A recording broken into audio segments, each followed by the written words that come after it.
dia hitako ilay tia mifanaiky ka noazoniko izy fa tsy navelako andeha.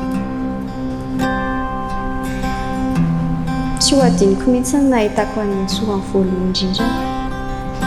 Il était tellement beau. Nanao an'ilay veste préférée an'iny izy miaraka amin'ilay cravatte kely somatra.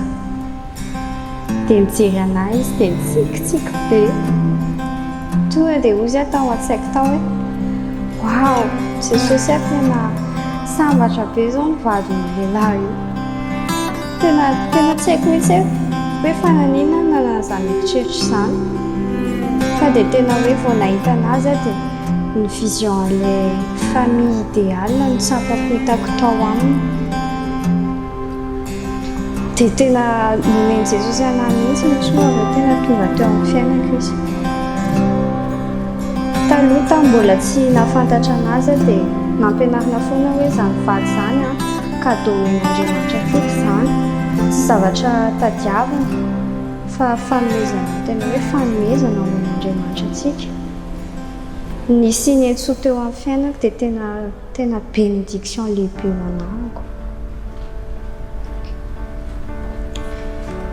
Chérie, betsaka ny zavatra niainantsika nandritra n'izay fotoana niarahantsika izay. Tao ny mamy, tena nahafinaritra be, tena c'était les plus belles années. Tao koa nefa ny mangidy. Kanefa tao anatin'ny fotoana mangidy iny, ny vao maika nampitombo ny fitiavako anao. Nampitombo ny assurance-ako fa ianao no anjara sahaza ho anahy. Mora kokoa manko ny matoky hoe tena tiako iny olo iny, tena mahafinaritra be iny olo iny rehefa mahafinaritra ny fiainana. Fa plus nefa misy ny sedra, plus manamafy ny fitiavako anao ilay izy. Ianarana ny fitiavana. Tao anatin'ny sarotra izao, tao anatin'ny sarotra niainantsika, ny tena nahatsapako ny tena dikany hoe fitiavana. Fototry ny aina ny fitiavana. Aina ny fitiavana. Ny fitiavana marina manolotra ny aina hamonjy ny sakaizana. Tahaka ny an'i Kristy. Izy no modely-pitiavana tokony arahantsika. Ankehitriny ampakatra ahy ianao ho vadinao. Akamban'Andriamanitra ho ray isika. Hiaraka mandra-patapitry ny aintsika. Hisitraka izany fifaliana sy hatsaran'ny fanambadiana izany. Kanefa ny fiainana dia ady isan'andro.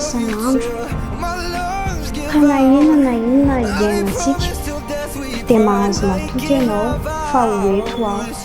Tsy ho avelako ianao. Hiaraka isika hiatrika fiainana. Hanorina, hanangana, hiady. Ka ny fantatra dia tsy maintsy mpandresy mandrakarivotsika. Tsy ny herintsika nefa nanatanterana izany, fa ny herin'Andriamanitra irery ihany no anatanterantsika izany. Chérie, andresitsika. Ny fanambadintsika dia fiatombon'ny fandresena eo amin'ny fiainanao sy eo amin'ny fiainako.